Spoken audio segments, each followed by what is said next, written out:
Is here, the great promoter here in Kansas City, and has done so much to bring music and entertainment to people in Kansas City over the years. Any particular star that you think, wow, that's somebody that you personally really enjoyed working with and meeting and seeing perform? Yeah, a lot of the people that, especially in the early days, you know, there was a great connect. You got to work closely with them. Now you work through layers of agents and managers and tour managers.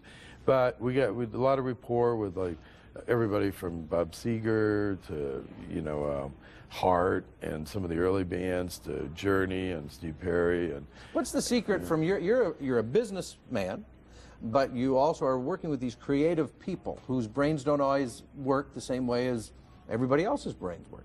How do you make that connection? Actually, I kind of, you know, I think I'm actually, you know, I have good math skills because I do promoter math constantly. But I think of it a lot in the creative side, and then I've got a low niche to understand business, and that you have to make things work to stay in business so you can be creative. And you know, artists have the same thing. If they put out bad materials, from art to music to films, they're not going to be able to do it. Exactly. So you have to have a little bit of business, but you have to be creative. It's a creative business. I mean, because we're constantly recreating ourselves. Right. And I've been fortunate enough to be surrounded. As I get older, I still get to be surrounded by young people. You know, I get young kids, 11 and 15. Well, one just turned 16. Well, that's a good barometer right at home, isn't it? Yeah. So I mean, they keep me on edge. Now, what's coming up now in the future here? You just had this great success with Kanrocksas. What's coming up in the next weeks or months? The big show we got coming up in just the 24th of September is the Uproar Festival out at Sandstone, and that features like 10 bands. Seether, well, the headliners Avenged Sevenfold, and it's an active rock show. It's going to probably do very well, and you know, and Sandstone actually had a good year. You know, it's even in this rough. The economy's been a little rough on everybody, I think, in the entertainment industry. But we're going to probably have 14,000 people there, so it's going to be exciting. We'll probably be the end of our season because it's getting into October. And it gets a little iffy. It gets a little iffy. And with this cool weather, you know, last year it got very cold in September and October. If you remember, right. We had some shows and pretty chilly. They weren't buying beer; they were buying hot chocolate and coffee. Now, if you sit down, you're surrounded by music, you're surrounded by entertainers. But if it's just a quiet night at the Fritz home, what do you like to listen to? What do you want to listen to? Law and Order, no. You just like that sound? Bones, she's hot.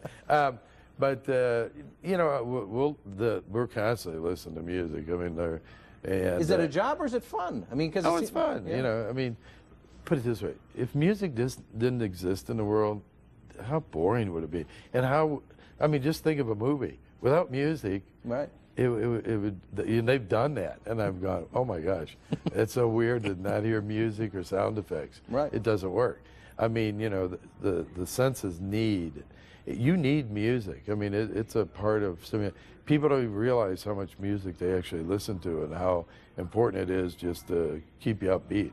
I mean, it's a mood swing, you know. Oh, absolutely. So yes, we hear a lot of music. Spend a lot of money on iTunes.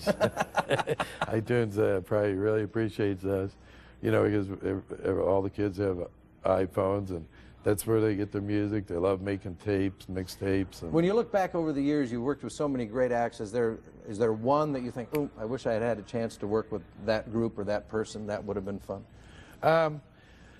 There was a couple situations. You know, I almost you know, managed the band Queen. There was an opportunity. I put a bid in for the U.S. management. Right, I got to work with Freddie Mercury and Queen. You know, before the end. Right. And that was great. But there was a lot of, you know, I would say it's been exciting working with a lot of people. Some not as much as others. Some are a lot more fun. You know. Right. You know, a lot of people in the early days, they just had a good time. They had a lot of recreational fun. Yeah, I mean, I'd go out golfing with Huey Lewis. We'd have a great time. Took Van Halen out a few times. went out with some of the guys from ZZ Top golfing. So I mean, it wasn't all. How did it wasn't ZZ about Top a golf? group How did of- the beards get in the way of the putting stance? Well, actually, the drummer and the bass player played. Billy, he Right. didn't play, and they fine. They're actually pretty good. Yeah, a lot of these guys are actually pretty good. I guess they can afford the time they've got off some when they do daytime it. hours, Yeah. So golf has always been kind of a big. Played with Alice Cooper a couple times. He loves to play. is He's a good, too. Great golfer. Yeah. Huey's a good golfer. And Alice Cooper just went into the Rock and Roll Hall of Fame. Yep, he's a great star. Chris Fritz is here, and September 24th is the big event out at Sandstone. Uproar Music Festival. Uproar Music Festival. Thanks for doing Thanks, this. Joel. Appreciate it. Nice to see you. You have a great one. Go see the wonderful music, Uproar Music Festival, and then go play golf with Chris. Yeah, I'd love that. I'm in. Wouldn't that be